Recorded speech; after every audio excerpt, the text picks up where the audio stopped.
কৃষ্ণের কথা বললেই বেশিরভাগ মানুষ শুধু মাখন, মেয়ে আর বাঁশির কথা ভাবে। 16 থেকে 21 বছর বয়স পর্যন্ত তিনি ব্রহ্মচারী হিসেবে ছিলেন, সন্ন্যাস নিয়ে ব্রহ্মচারী হিসেবে ছিলেন, কঠোর সাধনাও করেছিলেন। যা কিছু তিনি তৈরি করতে চেয়েছিলেন তা কুরুক্ষেত্র যুদ্ধের ফলে ব্যর্থ হয়েছিল, কিন্তু তবুও তাকে ভগবান বলি, কারণ এই সবকিছুর মধ্যেও তিনি ছিলেন খেলার ছলে অপ্রভাবিত। বাস্তব যতই ভয়ঙ্কর হোক, চারপাশে ভয়ঙ্কর পরিস্থিতি ঘটা সত্ত্বেও তিনি অপ্রভাবিত। এটা আপনিও তো পারেন, তাই না? আজ কৃষ্ণ জন্মাষ্টমী।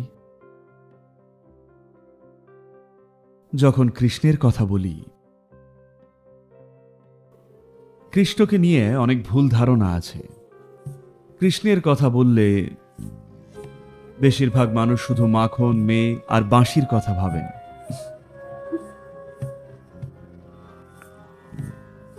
কিন্তু আমাদের বুঝতে হবে, তার মাখনের ব্যাপারটা যতক্ষণ তিনি 6 বা 8 বছর বয়সে ছিলেন ততক্ষণই ছিল, আর এই মেয়েদের ব্যাপারটা চলেছিল যতক্ষণ তিনি 16 বছর বয়সে ছিলেন। 16 বছর বয়সে যখন তার গুরু সান্দীপনী তাকে তার জীবনের উদ্দেশ্য উপলব্ধি করতে সাহায্য করলেন, তখন প্রথম তিনি বৃন্দাবন ছেড়ে যান, আর কখনো ফেরেননি তার কোনো আত্মীয়কে দেখতে বা তার ছেলেবেলার বন্ধু বা বান্ধবীদের দেখতে। ওটাই ছিল শেষ। 16 বছর বয়সে তিনি চলে যান। যখন ছেড়ে যাচ্ছিলেন, আজ কৃষ্ণর কথা বললেই বলি রাধে কৃষ্ণ। রাধার নাম আসে কৃষ্ণেরও আগে, কারণ তাদের ভালোবাসা, ঘনিষ্ঠতা, তাদের প্রেম এই গোটা উপমহাদেশের সংস্কৃতি আর কালচারকে এমনভাবে মন্ত্রমুগ্ধ করেছিল যে আমরা কৃষ্ণ রাধা নয়, বলি রাধা কৃষ্ণ।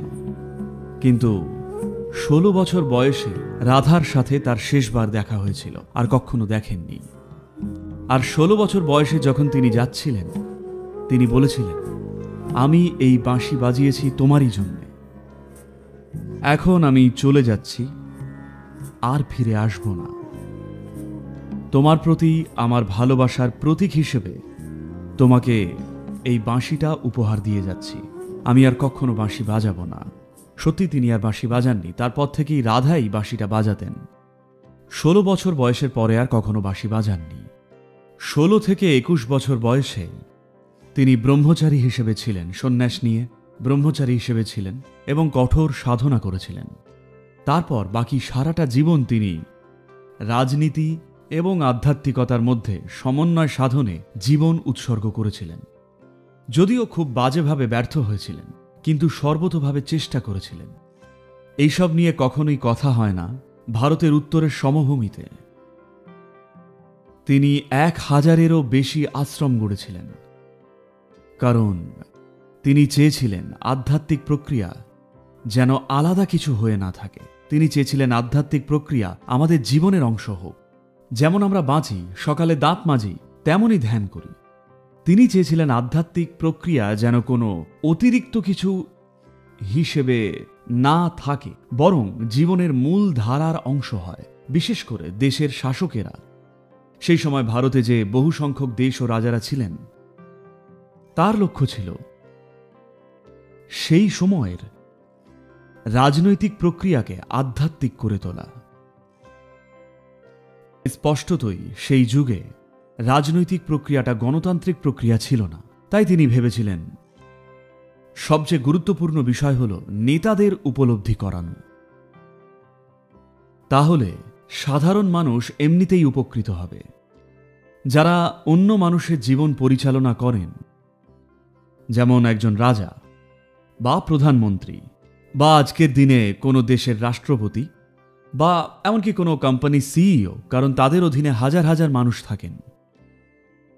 যখন আমাদের কাঁধে এমন দায়িত্ব থাকে, তখন আপনার মনে আসা প্রতিটা চিন্তা, মনের প্রতিটা আবেগ, আপনার করা প্রতিটা কাজ লক্ষ লক্ষ মানুষের জীবন প্রভাবিত করে।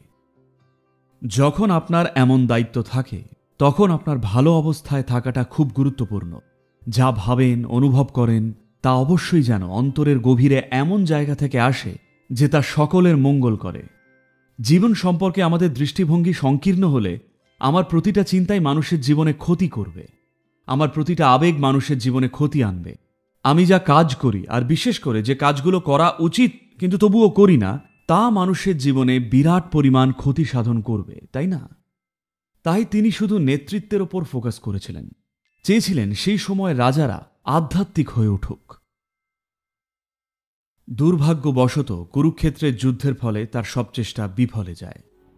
একটা ভয়ঙ্কর যুদ্ধ, যা আক্ষরিক অর্থেই পুরুষদের একটা গোটা প্রজন্মকেই মুছে দিয়েছিল।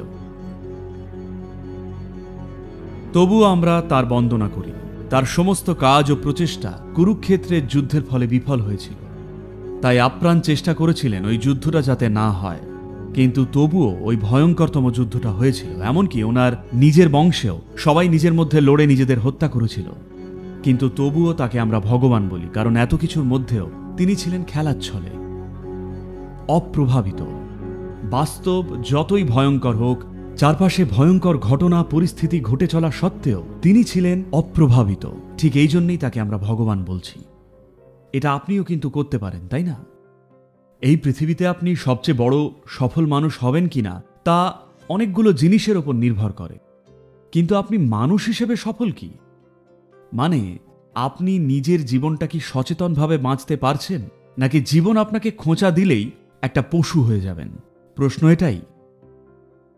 এই একটা প্রশ্নকে যদি সফলভাবে সামলান, আপনাকেও আমরা ভগবান বলেই ডাকব।